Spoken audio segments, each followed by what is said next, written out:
ooh, that really set me free. I felt that deep down in my shanana, you know? Trust me when I tell you. Subscribe your channel. We could be everything, anything that we see we could be. We could be everything that we want.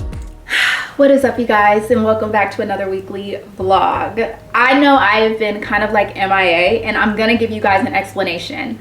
We're going to answer a lot of questions in this vlog, but first I want to show you guys a little bit of a haul of a couple things that I picked up more recently. I'm going to be doing a full styling video when the rest of the pieces arrive because I'm still missing some. But I did want to talk about these pieces that I got from Quince. This part of the video is not being sponsored by Quince because I have some other videos planned with them in the future. So definitely make sure you check those out. I just wanted to show you guys these pieces because I feel like they keep selling out. And I want you guys to be able to get your hands on them before they do. So I am going to link everything down below. It's two pieces right now. But this maroon cashmere sweater, it has a really wide boat neck. And I got this in an extra large because I wanted to be able to wear it off shoulder and kind of like tuck it in and have it be a little bit oversized. So this is actually perfect. We are going to be, like I said, styling up some looks with this. But I just want to show you guys. It's so good. It's so good. It's so good. The material is so soft, and this is exactly what I was going for. I feel like Quince has the best basics. They're super high quality, very affordable, and they're able to be so affordable because they essentially cut out the middleman and they are direct to consumer. So you can really get some very high quality pieces from them for like a fraction of the cost. This is 100% Mongolian cashmere. And it feels absolutely amazing, and I just cannot get over the color because I think this color is perfect for the fall season. Now, I already had it in my mind that I was gonna get some things that were in this color. When I saw this silk skirt, I had to get it. This color is insane. And I'm so glad I was able to get this because I do have a navy tube dress in silk by Quince, but because I lost weight, it's too big for me, and I think I'm gonna go ahead and just get it altered to fit me. But this skirt is amazing, and I feel like wearing them both together as like a monochromatic look is gonna be amazing for the fall. It's gonna be such a look. We're gonna style it up, don't worry. I have 2 more pieces coming from Quince that I will show you guys when I do get them, but these are ones that I'm like, I know these are gonna sell out, so get your hands on these if you can. I will have it linked down below. The next 3 items I'm gonna show you are a couple pickups from the Real. You guys know I love the Real. I like to go in there and snag pieces here and there, and you know I am into my leather. When I saw this leather skirt, this is by Tory Burch, and if you can see real closely, it's little hearts in the perforated leather. This is so cute, and I knew that I would wear this a lot. I'd wear it casually, I would dress it up, and I just think that this skirt is super cute. It was such a phenomenal price. I want to say I got this for like 25 bucks. It was not much at all. It was on like one of the last final like little clearance sales, and I was like, this is so cute. So I will be styling this up and showing you guys what it looks like. Stay tuned for that.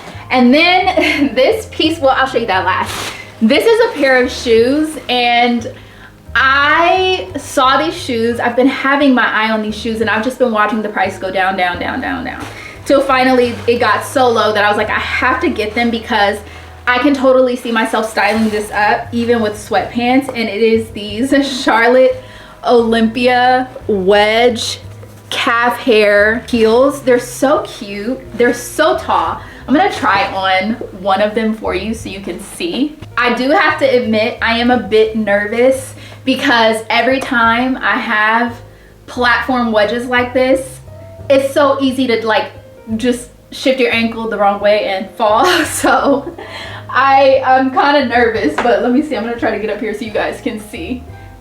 They're so cute. And when I got them, I knew that I would style them with things like these sweatpants. So yeah, I just think they're super cute. I love them. I think they're very on trend for the season, but also they offer a little something different than what is currently out because I don't really see a ton of wedges out. I saw these and I was like, oh, that's such a cute piece.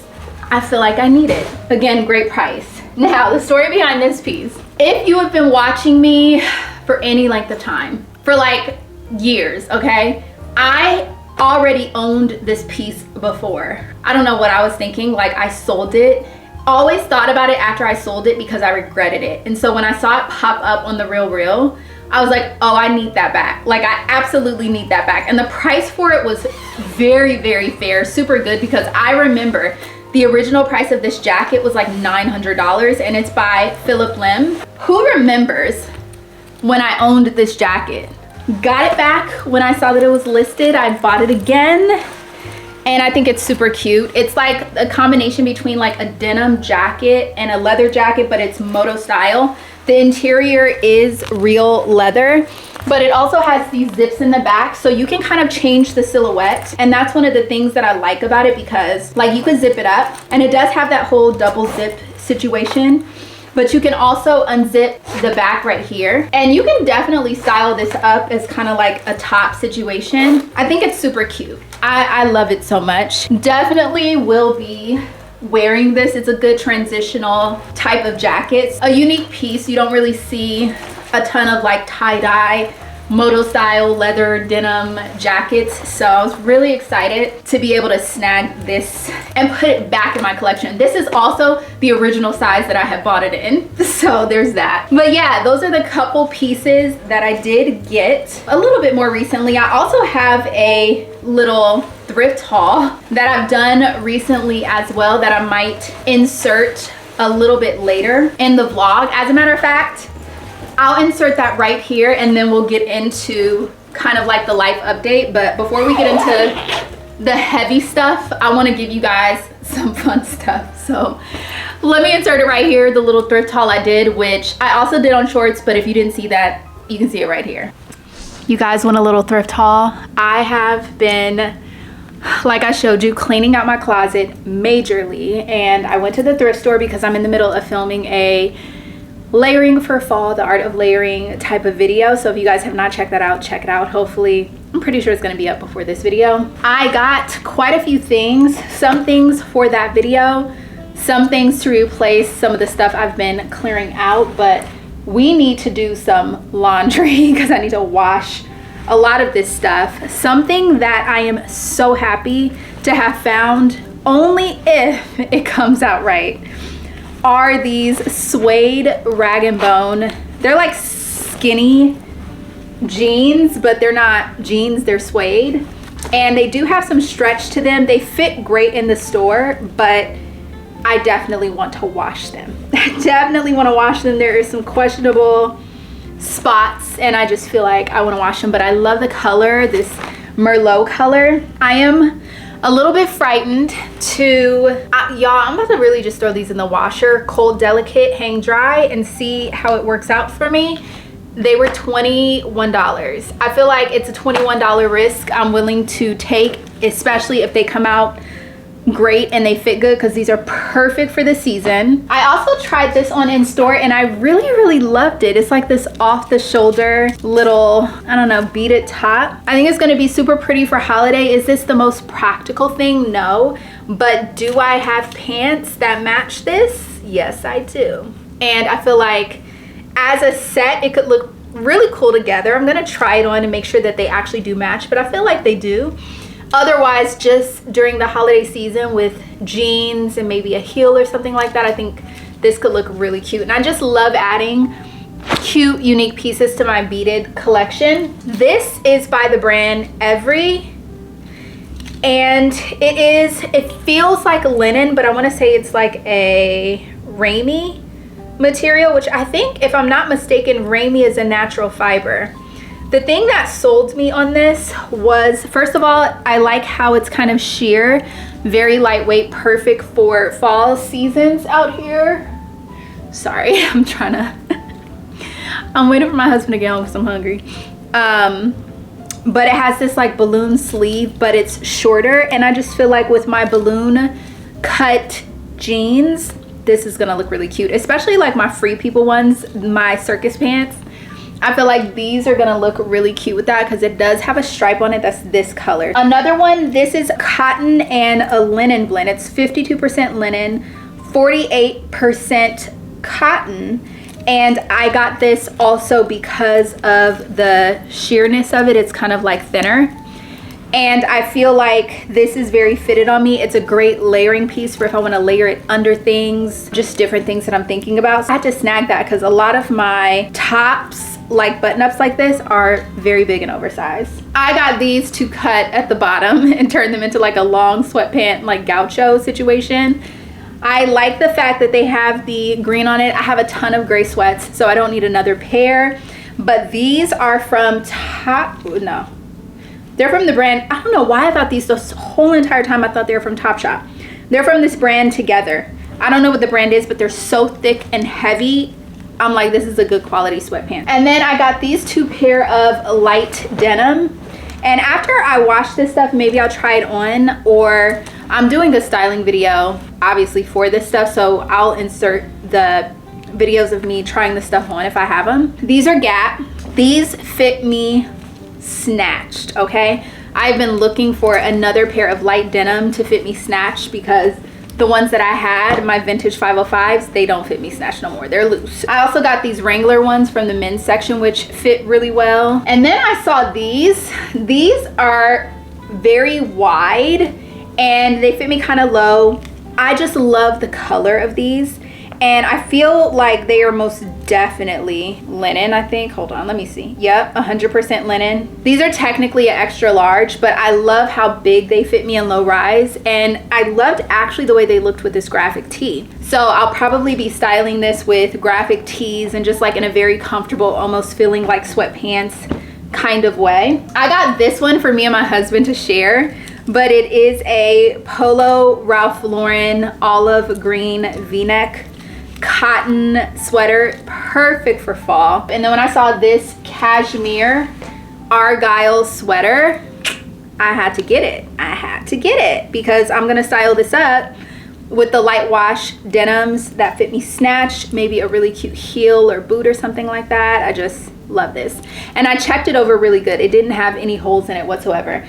This was also another favorite piece. This is a linen skirt that fits kind of mermaid, and I love the way this fits me. It's nice and fitted all the way down and then kind of flares. It does have a stain at the bottom right here, so I'm gonna wash this with the other one and kind of just make sure it gets clean. Now this is a gem. This is by the brand Robert Rodriguez. The tag was still even on it. This skirt is an $800 skirt. The price was not great, but it wasn't terrible. Plus it was one of the color tags that was on sale, so I didn't mind. And it fit me so well with the texture in the front. And I also have another one coming that's Tory Burch. It's like a cream color, and the laser cut is actually little tiny hearts. And then I saw this. I was like, oh my god, I have to get this because what are the chances this matches my fringe moto style jacket? But look at this, tulip style, and it's really fitted and tight. It's so cute. It is a little bent up right here, so I'm gonna take my steamer and kind of try to like steam it flat. I'll definitely be wearing this with like graphic tees and stuff like that and boots. Such a good fall piece. It's like very 80s, but also a little boho in a sense. Really reminds me of the stuff that Isabel Marant does in her shows. Now these 2 pieces were from a different thrift store. I really like this. I know y'all about to laugh at me. It's okay. It's okay. I think my husband can also fit this, so that's why I got it. That's what I'm telling myself, but he can, I think, actually fit this, so we'll share. But it is this bomber jacket that's leather, chocolate brown and black, and I love the back. It has this patch. It's the hunting club, and so it was such a phenomenal price, to be honest. And so I'm gonna just lint shave around the cuffs a little bit, kind of wipe it down to clean it up. But I'm gonna have him try it on as soon as he gets home too, so I could see, because he doesn't shop at all actually like me. He buys clothes when I make him buy clothes or when I buy them for him. He's not really a big shopper, and he's still trying to figure out like what his personal style is and what he wants it to be. And so yeah, last piece is something that is so crazy because it was like the last color that I was thinking to myself, I think I want to get. I do have a faux fur black jacket, but it's again faux fur. I really kind of wanted a real fur one. So when I saw this one, and this one is real fur. And it had just come back from the dry cleaners because the dry cleaner tag was on it. I was like, oh baby, give it to me. Give it to me. This is gonna be on heavy rotation when it starts cooling down. And again, for those who act like Texas don't get that cold, no, it be getting cold out here, or at least it did last year. I wore my fur coats many times, y'all know. So love this. And now we have a really cute one to add to the collection. So yeah, that's my little thrift haul. You know what, I think I'm finding my stride out here. I think I still got it. What do you think? I feel like I'm still coming up on some really good pieces. And I ran into one of you guys while I was at the thrift store where I got this stuff. It's just so cool. I've run into so many of you guys out here. I feel like at least every other time I leave my house, I'm running into one of you guys. And I don't be going nowhere. I'd be staying in the house, but every time I leave, I'm running into you guys, and it's so nice when I get to see you guys and say hi and put like a face to like who I'm speaking to through the camera. So, but it was so nice meeting you both. So first things first, we got a KitchenAid finally. You guys know I've been wanting a KitchenAid forever. I'm so excited about it because I really want to start making bread and pastries and other things from scratch, flavored butters, all kind of things. Like, I have fallen down the KitchenAid rabbit hole, and once I have seen all the different things that you can make, all of the different attachments, I felt like I needed to have it. I'll give you an example. When it comes to spending a lot of money on a kitchen appliance, I can take my Ninja Luxe Cafe for an example. It's not a cheap machine. However, in the almost year that I've had it, I have not gone to get a cup of coffee outside of this house more than 5 times. And I feel like it's definitely been less than 5 times. I have saved so much money making my coffee at home that I have literally paid for the machine 10 times over. I'm telling you, iced coffees, iced lattes, hot lattes, cappuccinos, espresso martinis, matcha lattes, all kinds of things I am able to make with my Ninja Luxe Cafe that it fully makes it worth it. So if that's something that you guys are interested in, I will also have that link down below. I believe it's on sale right now, like $100 off, I think, for the one that I have, because I do believe a newer version came out that actually tamps the espresso for you. If you're interested in it, I'll link it down below. I highly recommend. Again, it's a little bit of an investment up front, but once you get used to it and you start making coffee in it consistently, you'll find that you cannot buy coffee outside of your house because your coffee at home just tastes better, okay? Also, I think I'm gonna show you guys this a little bit later in the vlog, but I did order these from Amazon, or maybe I showed it to you already. Did I show it to you yet? I don't know. Editing Jill will figure it out. But I bought these from Amazon. I'll have them linked down below. I love them. I bought 2 of them because I wanted them for my coffee bar, so that it'll match like what's going on over there. But I want to show you guys my KitchenAid, so I'm going to insert the footage right here where we started unboxing, because we did a little bit of a trip. We got some things, and I have a whole entire setup here. So let me show you guys that so you can understand the context of what we're about to do. Guess who just ordered a KitchenAid? Me. I'm so excited because I told you guys by the end of the year I wanted to be a bread maker. So we're starting the journey. I'm at HomeGoods because I want to get a cake dish for my future treats and breads and things like that I'm gonna make. And I also want to get some really cute coffee cups for the bar. I did order some off of Amazon. I'll show you guys those when they get here. But when I put my other coffee cups over there, because I got tired of walking back and forth to the kitchen, I didn't realize, like, they don't match. They don't match at all. So I wanted to get some coffee cups that match the decor over there in the bar a little bit better. They look a little bit more, I don't know, antique-y. So that's what we're at HomeGoods for. Also, Azriel wants to get fall bedding. We're gonna see what we can find. I've been having this conversation with her about using filler words and I was telling her that when I am filming and editing, you start to realize how many filler words you actually use because you start to edit them out. So I told her it's better for her at her age to learn now how to speak without using filler words and how to use meaningful pauses. I told her it's okay to pause and think about what you want to say, or have a moment of silence while you gather your thoughts. So that is one of the things I'm trying to teach her right now. And ironically, as I'm trying to teach it to her, she's seeing me film while doing so it's just one of those things, you got to practice what you preach. Anyway, at HomeGoods, we're gonna get maybe her some bedding. I ordered my son his bed finally, so we might be painting his room.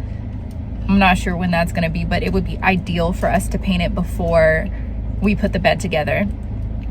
Coffee cups, cake dish, and I also want to get myself some new sheets and switch up my bedding a little bit for fall, but I think I'm gonna actually end up doing that with Quince. I think I'm going to order some things off of Quince for my bed, because you guys know I have been wanting linen sheets and all of that for a hot little minute here. So I might be doing some like bedding updates and things like that with Quince. We'll see. I also want to get some basics from them. So I'll probably do a video coming up soon of some things that I ordered from Quince, because they just have the most high quality basics for everything, down like from clothing to home decor, everything. You said she be mad at me because she said I don't put her in my vlogs anymore. So. And I know they miss you. They do miss you. So this is a me and Azzy vlog. Really like this. I wish there was a matching coffee cup. Don't see. Oh, this is. See, I like this, but this is too small for my morning coffee. I need a cup that's just a little bit bigger, and we're only getting two. Girl, come on. We're in a glass aisle. You cannot do that. Don't be careless. Okay. Actually, this is actually really cute, and if I can find two of these, it could actually fit with that pretty nice. What do you guys think? Look at what I found. It's like a pumpkin cake dish. I think this is the cutest thing. I also found brown sugar cinnamon syrup, which I had last time. We're gonna do hot chocolates, and this is what we have so far. I'm over here now because I need to find something to hold my mixing spoons. We got somewhat fall because of the green, but she wanted pumpkin furry pillows, and then we got like a little fall throw. So we're gonna go ahead and put this in the car. Spoiled little girl. We have an exciting delivery today, and it is for my KitchenAid. I am so excited because, as you guys know, I have been saying that by the end of the year I want to learn how to make bread, more specifically sourdough. So I finally bit the bullet. I bought the KitchenAid. It's a very beautiful color, or that's what it looked like online, and I got it during Amazon Prime days. So I got a pretty significant discount off of it. It's so pretty. I think, I hope, we hope. But it's supposed to be delivered today. So what I did is I went on to ChatGPT and I had it give me a grocery list of all of the items I would need, like a baseline, if you will, of all of the ingredients I would need if I wanted to make a bread, a cake, a cookie, any type of pastry, because a lot of these recipes, the base is the same. They use a lot of the same ingredients in different ratios. So I had to build me a list of supplies that I could buy basically so that I am equipped to make anything. So we went to the store yesterday and we did that, and we're going to bring you guys in a little bit closer. We're going to actually get this stuff prepped and ready because, hold on, let me move you back just a scotch. I want to have everything ready to go by the time the KitchenAid gets here. So we're gonna go over a lot of the things that I bought that's supposed to be basically what I need. We have all-purpose flour, of course. I also, hold on, I'm missing something. I'm missing something. Hold on. Okay, before we freak out, I have my list, or not my list, my receipt. Because I'm pretty sure that I bought bread flour as well. Maybe I didn't. Maybe I just like looked at it and didn't really do it. I didn't do it. I think I might have to go back. Okay, just kidding. False alarm, false alarm. So I got yellow cornmeal. You guys know the holidays are coming up. I really want to try my hand at a good homemade cornbread. All-purpose flour, granulated sugar, cake flour.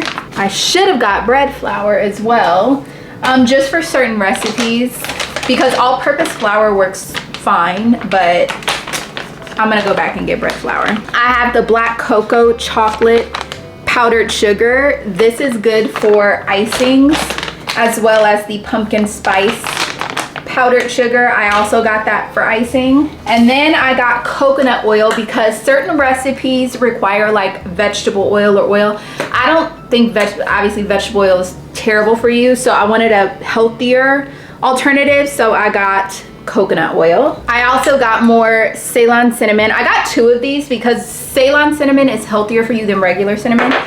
I mean, let's keep it real. Baking cookies and pastries and all of that is not exactly healthy, but where I can sub out ingredients to be a little bit more healthy, I try. So we have baking soda and baking powder. For the bread, we have the active dry yeast. These are just for some things that I personally want to make, so I knew I would need these. I have the pumpkin puree, but I also want to make a sweet potato pound cake. And I know it would be better if I just peel the sweet potatoes and use that, but I'm lazy. So I got the sweet potatoes in a can because I'm gonna try those out. The only time I really use regular sweet potatoes for desserts is when I'm making a sweet potato pie. Then I use I boil the sweet potatoes and I do all of that, which I'm gonna be doing that soon. But with all of these ingredients, I should be able to make the base of more or less any dessert recipe. I do want to learn how to make a really good pie crust though, because when I do my sweet potato pie, I want to use homemade pie crust. I also love peach cobbler. It's one of my favorite desserts, and yet I cannot make a cobbler crust to save my life, although I can honestly say I don't think I've actually ever really tried. So we're gonna do that. I got some chocolate chips for cookies. I got a ton of butter, like butter sticks. I got cream cheese for like cream cheese frostings, things like that. I got heavy whipping cream, obviously. And what else did I got? Milk. I don't really buy regular milk, but I got milk. My son likes regular milk. I don't drink regular milk like that. And yeah, like this is kind of like the baseline of the ingredients that we got. And then of course we got the pumpkin cake dish. This also gave me a chance to pull out my other little mini crystal cake dish. This is really for, I would say, like little mini cookies, like stack them up in there. I think that's gonna be really cute. And yeah, that is the little baking haul.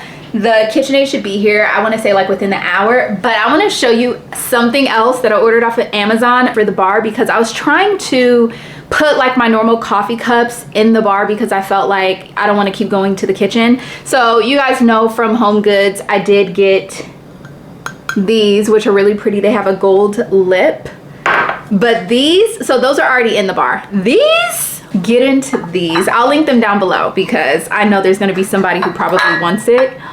But look at this. Has a little saucer plate thing and the cup. Now obviously you cannot put this in the microwave and it must be hand washed, but I got 2 of these and I'm so excited. I just washed them. These are gonna be in the bar area and I am so excited. I am so excited. I love these. I was concerned a little bit that they wouldn't be that good of quality, but after getting them, I am now confident. I'm probably gonna order 2 more, and I wanna try out some of the other ones like this that are different colors. Like they have the white pearlized one. They have some really soft pastels. Maybe I'll do that for the spring. But there's also some other really interesting coffee cups that I have in my saved for Amazon, so I'll link those down below as well. There's this one where it's like a kissing face, so the cup is shaped like a face and the saucer is shaped like the bottom of a face, so when it's on it looks like they're kissing. It's so cute. So I think I'm gonna get those also, but yeah, these are for the bar. I also got these for my countertop. I have 2 of this size, and then I have 1 of the medium, 1 of the small. I would have gotten more of this one, but this was like all they had. Like I literally got the last of what they had. So I'm going to put the flour in here. I'm going to put the cornmeal in the other bigger one, and then for this one it's going to be the cake flour.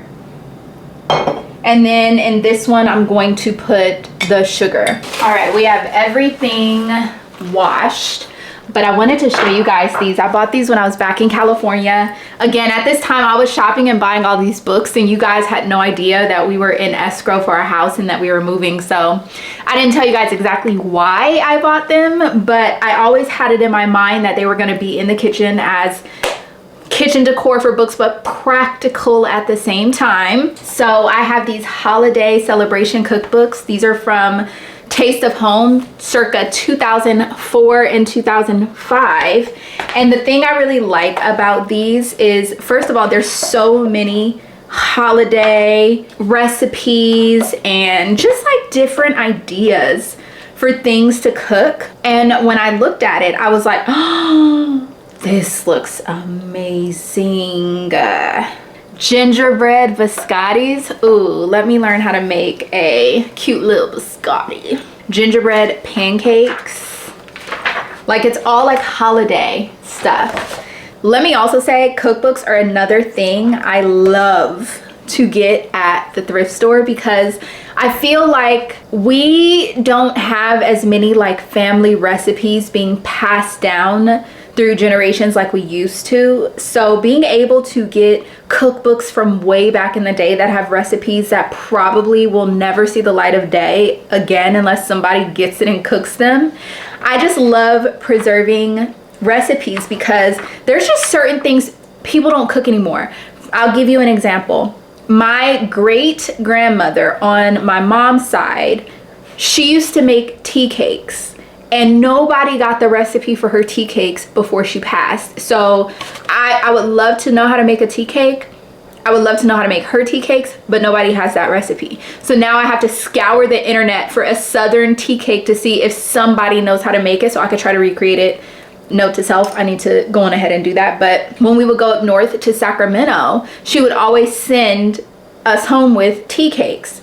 And I'm like, gosh, I really wish I knew how to make a tea cake. So just simple things like that. We don't really have those recipes. So I love a good recipe book. There's certain recipes that I have made over the years that my kids will definitely have. I will be making all of them a specialty cookbook that I will be giving them on their wedding day, that has all of the recipes they grew up, you know, with knowing and loving, so that they could take them into their homes. So yeah, there's a lot of different desserts and stuff in the book. So I have both of these from each year. Of course, they have different recipes. Cooking Light, Cooking Through the Seasons. This one was used and loved because there's so many pages that are folded down that are like, okay, yeah, this recipe hits, I want to remake it again. Like, there's so many good looking recipes. Parmesan sage roast turkey with sage gravy.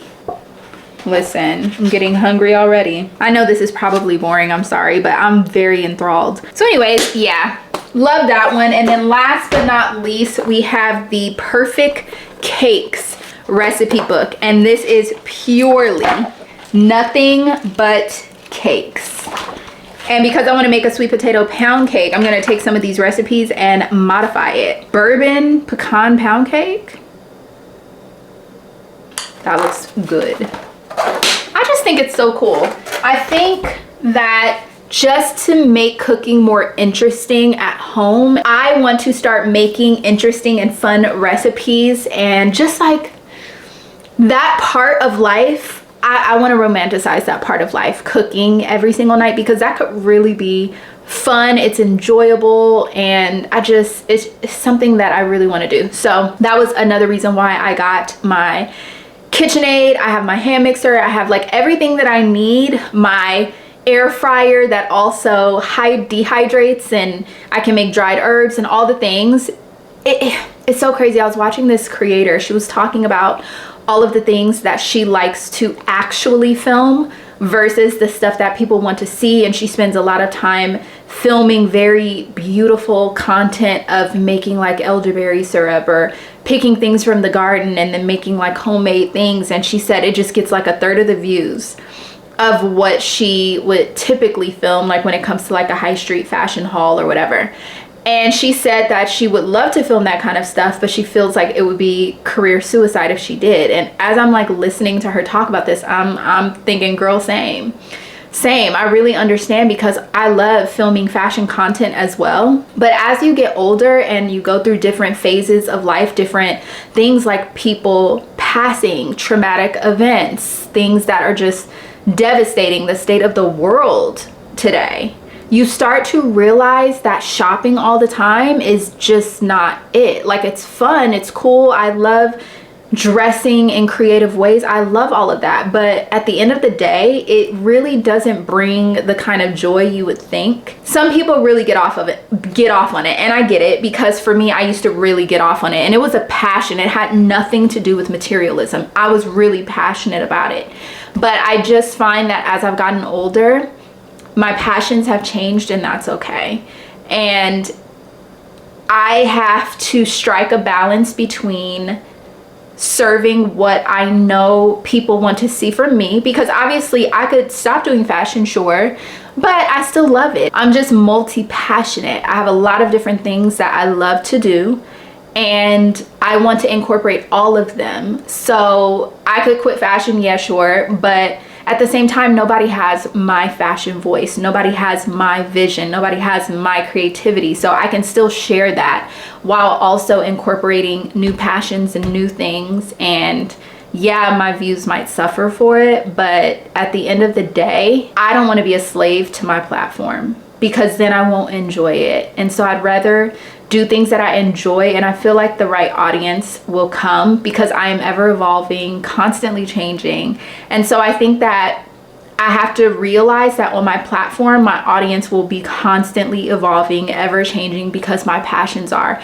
And where I might be for one person in one season of their life, I might not be for them in the next season of their life, you know? And I think that's just one of those things where we have to be okay with understanding that relationships and dynamics have seasons as well. And it's very cliche, we hear it all the time, but I don't think we really think about it in the ways that we should as often as we should. So we spend time being offended because, you know, we're not for certain people in certain seasons, but you can't be for everybody in every season for everything, you know? So that's all, just my little quick TED talk. But yeah, my camera's overheating and I need to, you know, get some other stuff done. But I'm gonna fill these jars with the flowers and stuff like that once they finish drying, because I don't want everything to cake at the bottom, you know, with wet flour, you know, we don't want to do that. So I need to let them completely dry, and then I will fill them up. But I'll see you guys in a little bit when the KitchenAid is delivered. The mixer has arrived. We're gonna open it up and figure out where we're gonna place it on the counter, because I'm keeping it out. We are not hiding it or putting it away. I feel like this lighting is better. This is the color that I picked. Can you kind of see it has like a greeny type of bluey shift to it? I just felt like it would go really well with my decor, so let's unbox it. You guys, the color is amazing. I love this color so much. I really wanted the evergreen one, but that one was extortionately expensive. And as I understand, it's really not majorly different other than the wooden bowl. So I think I'm gonna go on Amazon and order the wooden bowl, because I think it'll be so pretty. And we can kind of go back and forth and use them. Now I just need to make sure I get the ice cream attachment and the pasta one, because those are the two that I really want like more immediately. And then I think this is really cool because it's kind of like a splash guard. I was gonna order this online because I didn't know that this one came with it, but you can actually dump the ingredients right here, so it's not a lot of splash or, you know, mess everywhere. And I believe this just kind of like clicks on. So that's cute. I'm so excited. Now let's figure out where we're gonna put it. I think this is the perfect spot for it. There is a plug right here, so I can just pull it out and plug it in, or I could set it on the island. We do still need to put our ingredients in the jars. They are completely dry now, so I think we're gonna do that and then set them up over here to kind of see how we can make the counter look a little bit more pretty.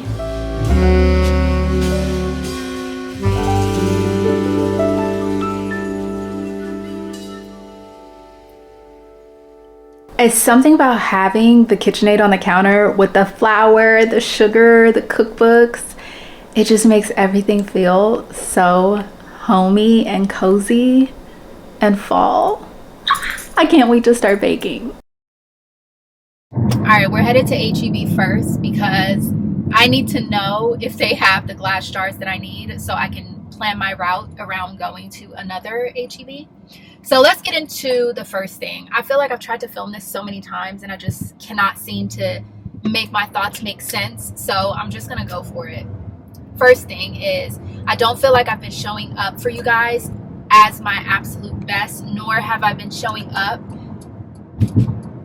as authentically as I could be showing up. Not to say that I've been fake or not being myself, but there is a huge portion of who I am that I have been holding back in pure disobedience, I might add, because I am afraid of being perceived as weird, right? Or just whatever people might think. Like, you just really have no idea when you put yourself out there. People can think whatever they want to think, and I'm one of those people that because of what I've gone through in life, I have spent so many years of my life guarding and protecting myself, but it's been to my own detriment because it has prevented me from having really beautiful relationships and friendships because I'm so guarded, and I don't want to continue to go through life and experience life in that way. I would rather just show up as myself, and whoever's gonna like it is gonna like it, and whoever's not is gonna not.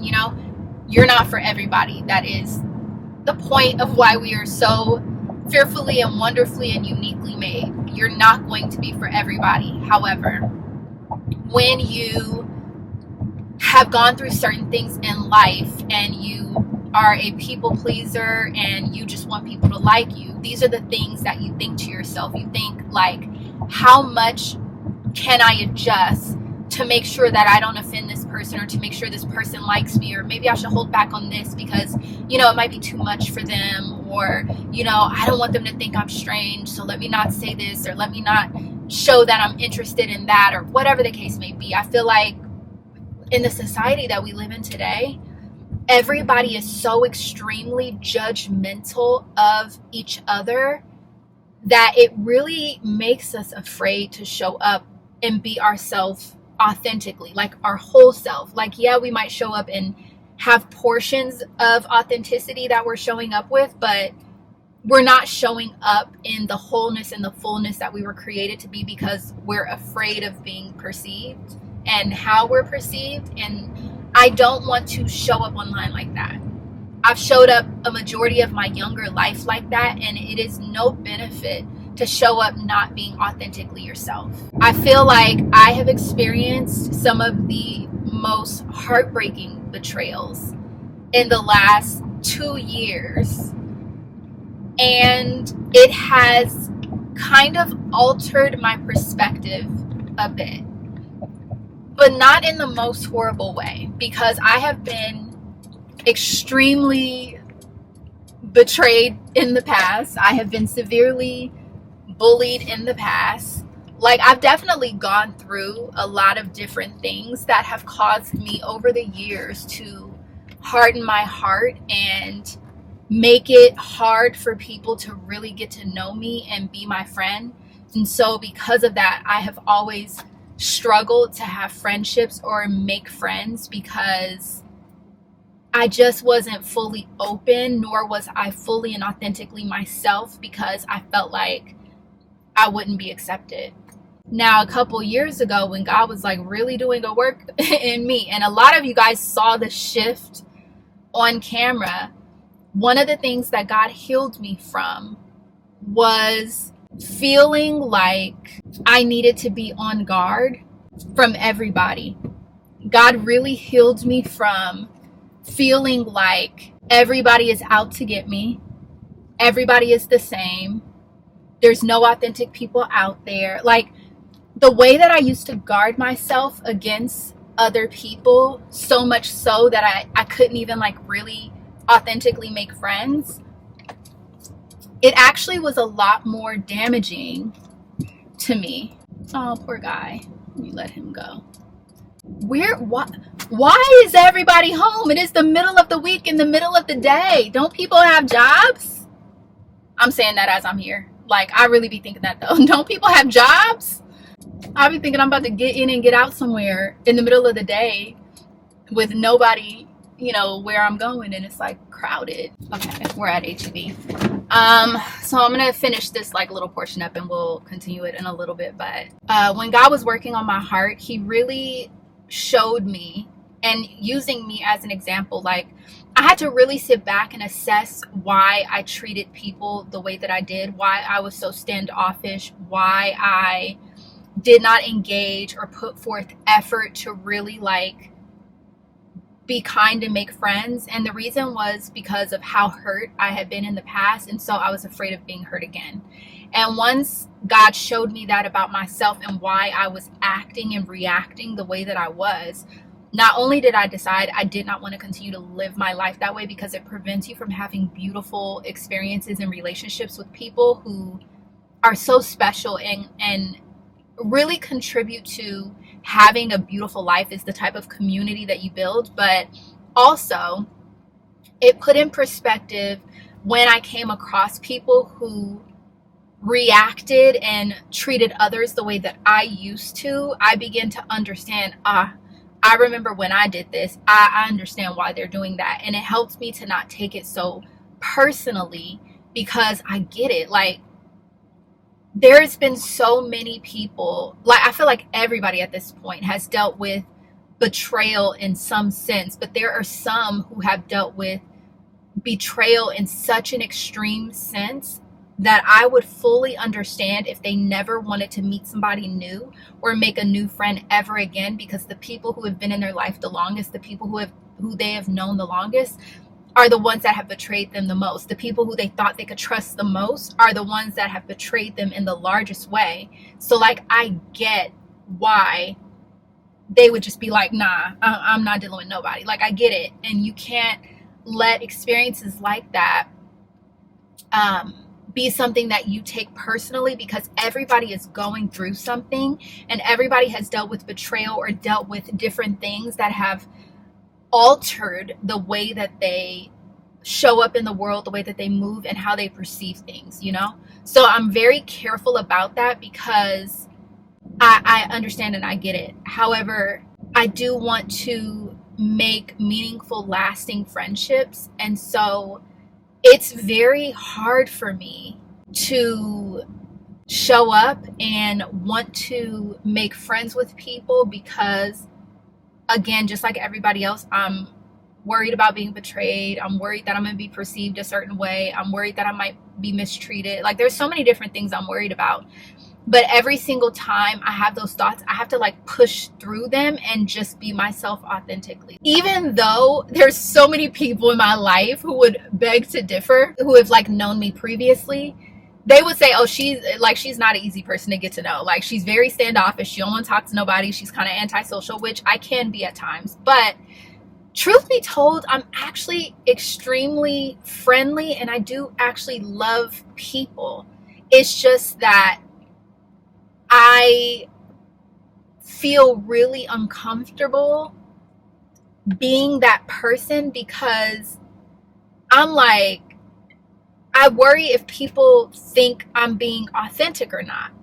But then I heard this woman say, she was like, you know, you don't have to worry about proving to people that you are a good person. It's obvious. Like, and it just, ooh, that really set me free. I felt that deep down in my shanana, you know, like, it really set me free, because I spent a lot of my life trying to prove to people that I was exactly who I said I was.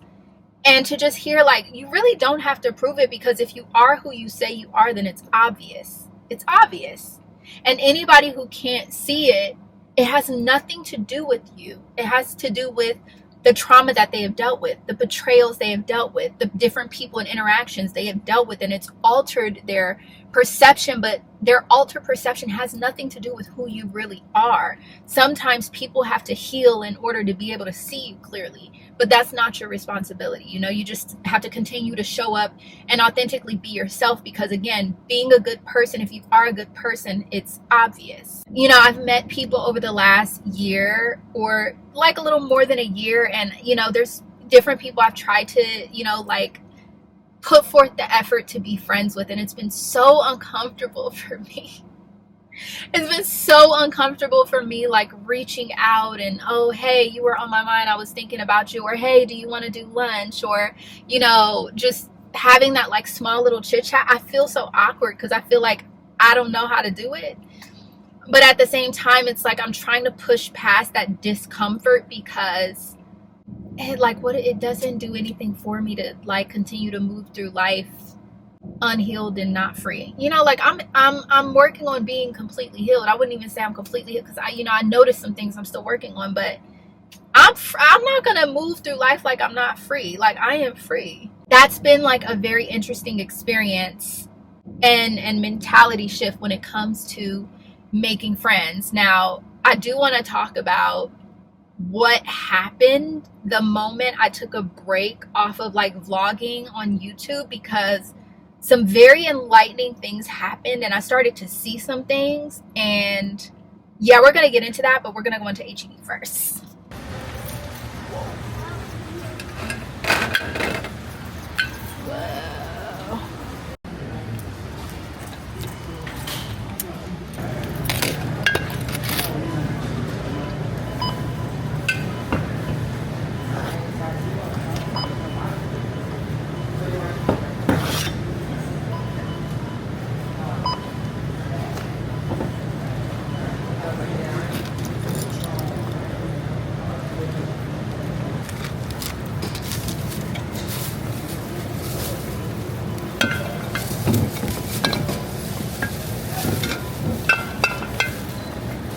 All right, mission successful. I honestly was very doubtful they'd have more, but I decided to get 2 of the smaller ones. I got the big one, but I got 2 of the smaller ones because I have flavored powdered sugar for like icings and things like that.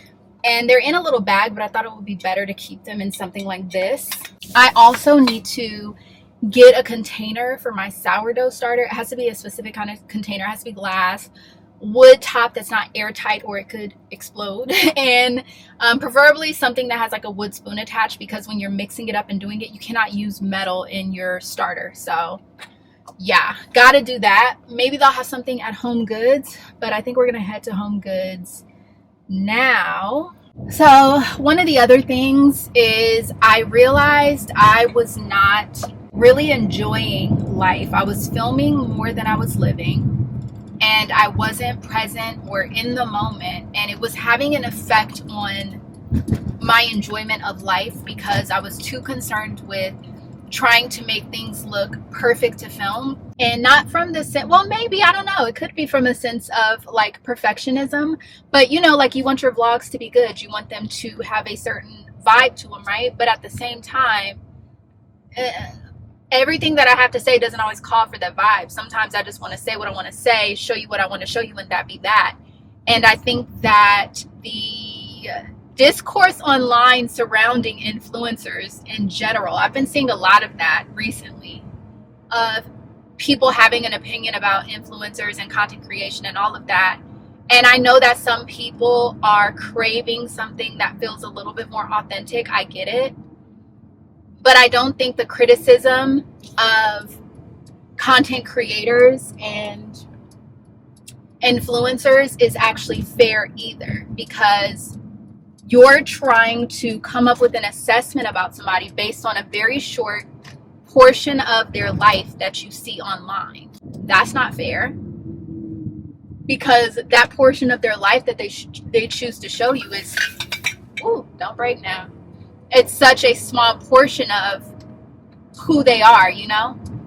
And so I do feel like that judgment is unfair, and I do think that just as a whole, everybody needs to give everybody a little bit more grace. People just do the best that they can. You have to remember, nobody who has any sense about them, no logical person is going to fail on purpose. They're not going to fail at life on purpose. They're not going to do like all of the wrong things from a place of really knowing its impacts on purpose. Like, people really just do what they do. We all make terrible choices. We all make mistakes, and a lot of our mistakes have to do with our upbringing, our history, our traumas, the things that we have gone through, and that's the place we're making choices from, and everybody's set of experiences is different. So to judge people so harshly when you have not walked in their shoes and you have no idea what they have gone through is completely unfair. I'll say that. But I do feel like the extreme judgment that is present everywhere right now in this world is just, it's so damaging, and it's just causing so much chaos and so much confusion, and just so like, it's I wish people realized how destructive it was, and I wish people were self-aware enough to know that they were contributing to it because of the way that they were judging and perceiving others. Like, it's just it just irks me to my core, to my soul. I just hate it so much, you know. All right, we are at HomeGoods.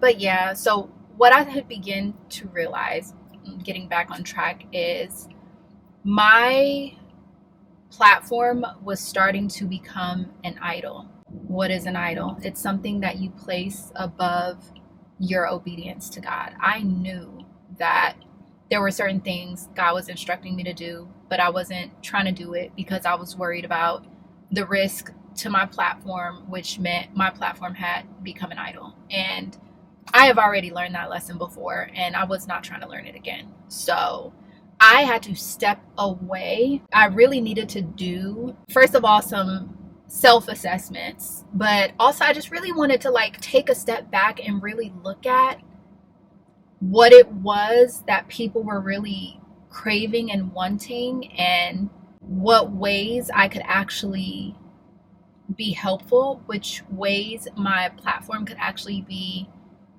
used for God, for the glory of God, and again, like I said, be helpful.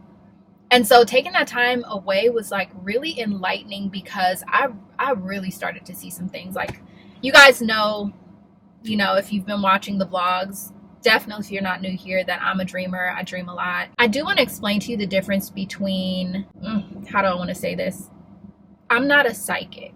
I don't subscribe to that. There is a difference between a psychic and a prophet or seer. I have dealt with the foray into the world of witchcraft. Anybody who is not new here knows that. So I have a unique insight when it comes to those things. And because I can see into the spirit, I can tell you that anything that is talking to these people to try to tell you your future or use tarot, it's nothing good, because I can see what's talking to them. The main thing that I really want you to pay attention to is fortune tellers like to tell you what already is. They like to tell you things that have already happened so that you could be like, oh yeah, that's accurate.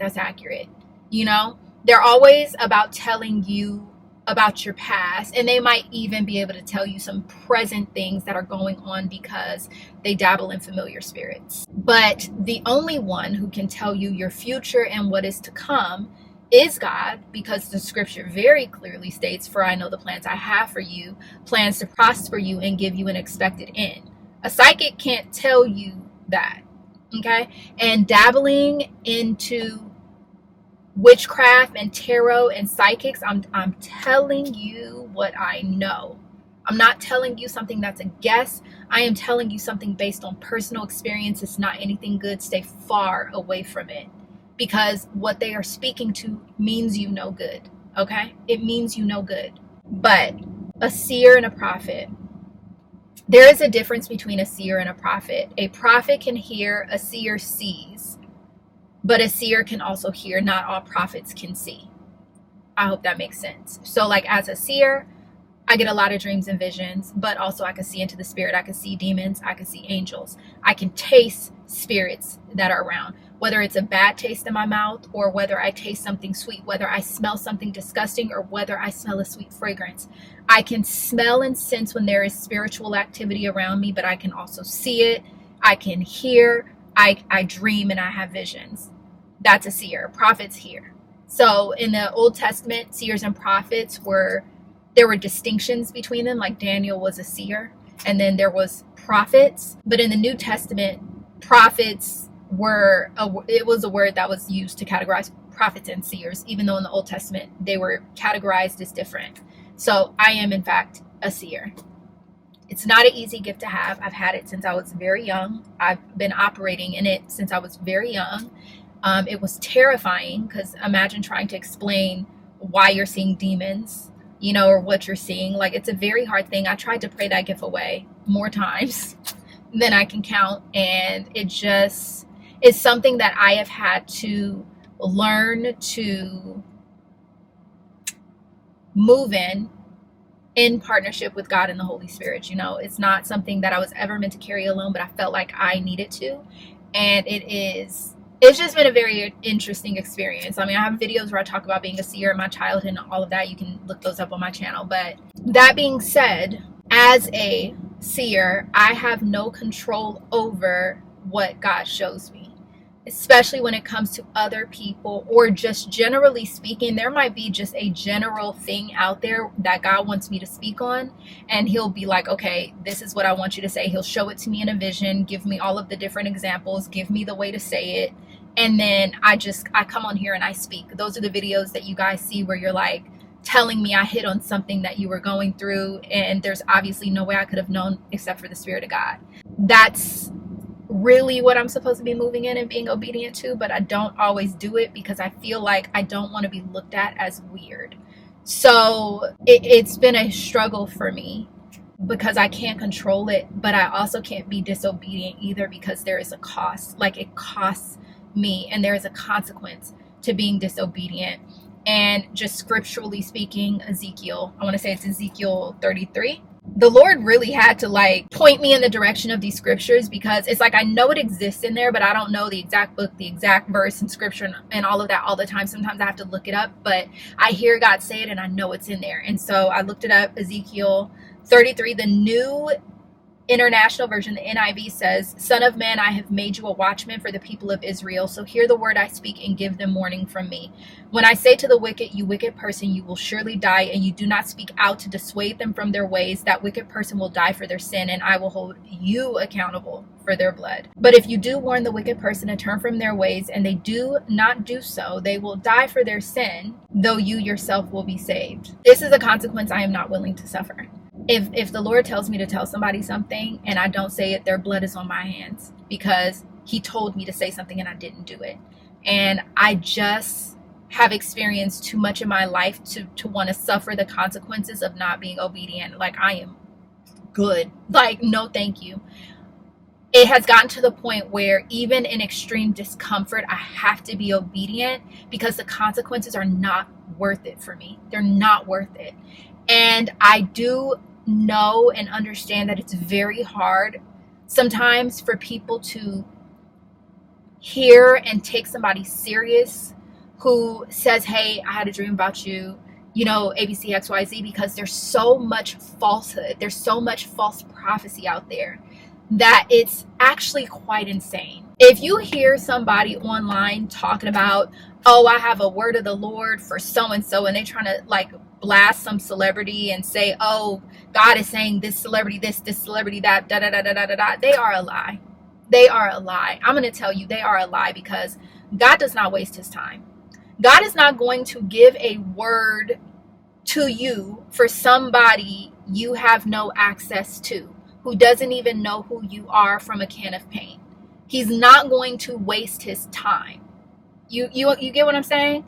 God is going to speak to the person who is in closest proximity to them that can actually hear and be able to speak to them directly and give them the message. So there's a lot of like online prophecies, and it drives me nuts because as somebody who actually has that gift, I can see, and I'm like, that's not how that works. You see a lot of people, they're just so overly critical. It's like they want to shame and like criticize and critique people so much. But when you really get a word from the Lord for anybody, it cuts you first. It cuts you first. The word is a double-edged sword. There's a reason why it says that, because you swing that word out, it comes right back and it cuts you. Hear me when I say this. Anybody who prophesies accurately and who prophesies the truth, and a lot of times it has nothing to do with, let me tell you your future.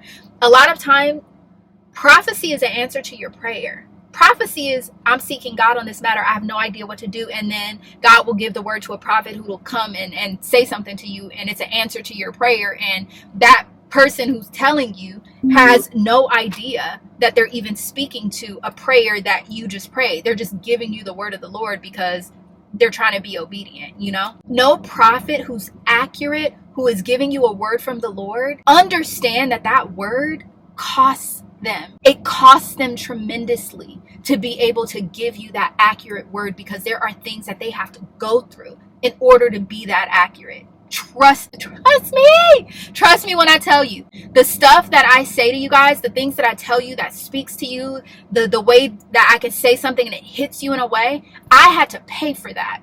It was not free. That was not free revelation. Like, I had to go through some things in order to be able to be that accurate. You know what I'm saying? So just bear in mind when you're seeing all these people online talk about a prophecy, a word, this, a word, like, no. No.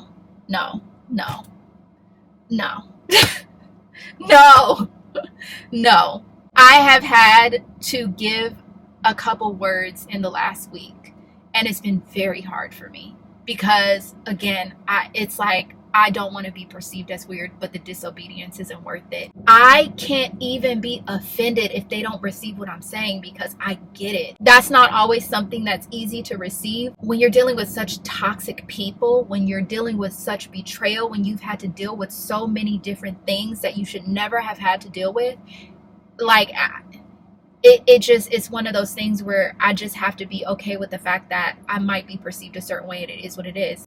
I'm glad that I was obedient, because it's just, nothing beats obedience. You know, it's like, I'm so happy I was obedient. You know, it's one of those things, again, I'm trying to build community. I'm trying to make friends, and it's not always going to be easy, but it's definitely worth the effort, whether people receive you or not. So yeah, that's that. I'm going to go into Marshall's and then get the stuff that we need, and then we're going to continue this chat later, because I'm really trying to make these. I think we're going to do cinnamon rolls. That's what I'm thinking. I think I'm pretty decided that we are going to do a sweet potato pound cake, because although I want to do the cinnamon rolls, it takes too much time because you got to wait for them to rise and all of the things. So I am going to wait on that. But I do want to do the sweet potato pound cake, so that's what we're making. I do need to now stop by another store because I gotta get a pound cake tin. So I think I'm gonna stop by like a Kroger or something. Lord help me, because I gotta route myself to one. I don't know how to get nowhere. Well, that was a success. I found the cake tin, the pound cake tin that I needed. And I picked up some more chicken. There was a really good deal on the chicken breast, the thin sliced chicken breast. So that was pretty amazing. Okay, let's do a little bit of a haul, and then we're gonna kind of put things away as we haul it. I'm so mad. I should have just got this at HomeGoods. It wasn't a huge price difference. Actually, I don't even think it was a price difference, but they definitely had cuter ones. I was stuck with this red one, so we're gonna do that. I already showed you guys the jars, so I'll clean these out so I could add the stuff over here. I also got this, okay? It's a really cute wooden bowl made out of acacia wood, and it has the salad mixers at the top, but I got this for a twofold purpose, because when I'm making the sourdough, I need a like bowl or something for it to rest in and cover and all of that. So I saw this and I thought, oh, this top I could definitely put to cover it while it's doing its thing, but I could also use it for salad. So it's kind of like a double use. Plus I just think it's so cute. Like, I love that. I also got these for my countertops. If you guys remember in the previous clip, I was trying to figure out what to put all of my wooden cooking and mixing spoons in, and they didn't have anything like this when I went the first time around. So when I saw these and I saw the different sizes, I was like, oh yeah, I have to get that because it's perfect. So I'm gonna put the utensils in this. This seems excessive, but it's actually partially decor, partially practicality. So I got 2 wooden dough rollers that I'm gonna put on my countertop with my wooden spoons, but I also got this marble rolling pin because it has a little stand on it. I think it'll look really cute on the countertop in my baking area as well. These are the last little things that I got. I got a knife sharpener because I feel like our current knives are dead and I didn't want to buy a whole new set of knives, so we're gonna try that out first to see if that works. My son wanted some satin pillowcases for his skin and his hair, so I got him those. Also, scraper chopper. I see people use this a lot for picking up bread and doughs and things like that, so I want to be like them. I got that. Feel like I might need it also to cut bread and set bread dough in sections. I've seen that. I got this for a couple reasons. It's silicone. I got the little tiny spoon to mix for my sourdough starter. I got this in here for my little, it's like a little cookie spatula and other like little mixers and things. I just thought it was cute. I definitely have to wash that stuff. I got these little stainless steel measuring spoons, which are really cute. And then I love the wood on this. It just really matches the aesthetic that we have going. I got this jar for my sourdough starter because the top just kind of like sits on it, which is what you need. So I have that, really nice. And again, the wood matches. I have been making this amazing Caesar salad, but one of the main ingredients is truffle oil to massage the kale. So setting that up here because I definitely have run out. And then also I'm starting to run out of my citrus, salt, and pepper. That's another ingredient for the salad. So I bought another one. And then last but not least, I feel like I was really lucky to find these. You guys know I love getting my flavored syrups from there, so I thought the peppermint would be good for like a peppermint mocha, and then the brown sugar cinnamon, I've had this one before. I do really like that one, and my husband likes this one too, so I thought I would add these 2 to the mix. So I need to go put those in the coffee bar. But yeah, that is the little homeware haul. Very cute, very mindful, very demure. Yeah, I need to put everything away. Oh, that's not it. One of the most fun parts, this oxblood throw that I'm gonna add to my couch, because once Thanksgiving passes, I'm gonna make it a little bit more holiday in there by incorporating more reds. And then I think I wanna do some like reds with like red plaid and green plaid to give it like the very, I hate that I'm saying this right now, but like the Ralph Lauren Christmas aesthetic, because I really like it. It's such a vibe. So I kind of want to do that a little bit, make everything like warm and cozy, and I feel like I have the perfect house for that aesthetic. So this is just contributing to that, but this also currently matches what's in there. And then I did get some dried flowers.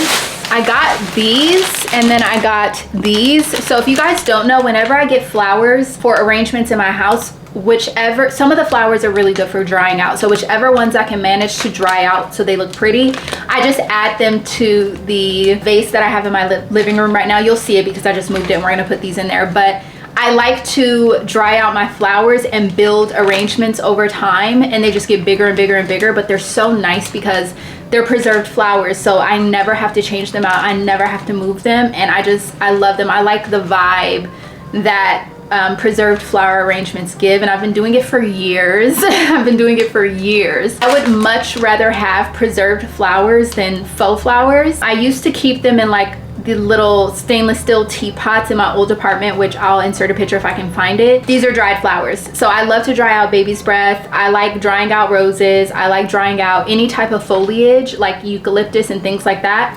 that I know is gonna help build upon the arrangement. So I'm gonna cut this open, and then we're gonna add on to the arrangement, add the throw to the couch, and then we'll come in here and like wash and put all this stuff away. And then, gosh, I feel like, am I going to actually, I'm gonna try to finish the pound cake today. This is the dried flower arrangement that I was telling you guys, and I just recently, you see these purple ones right here, those were from arrangements that I did for my mom's birthday.